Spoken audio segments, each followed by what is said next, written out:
కుటుంబం ఆగండి, దానికి కూడా చెప్తా. 2,50,000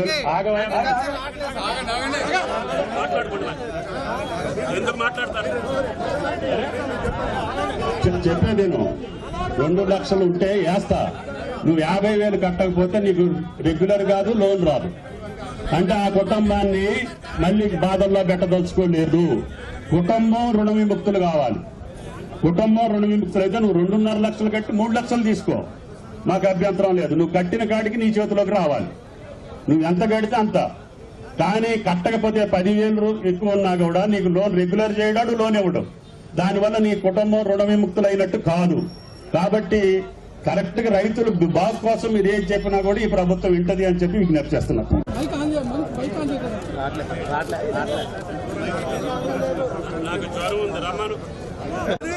ఇవాళ ఖమ్మం జిల్లాలో కూడా ఇంకా అనేక మంది రైతులకి రుణమాఫీకి సంబంధించి 2 లక్షల రుణమాఫీ రాక ఇవాళ అనేక ఆందోళన చెందుతూ ఉన్నారు.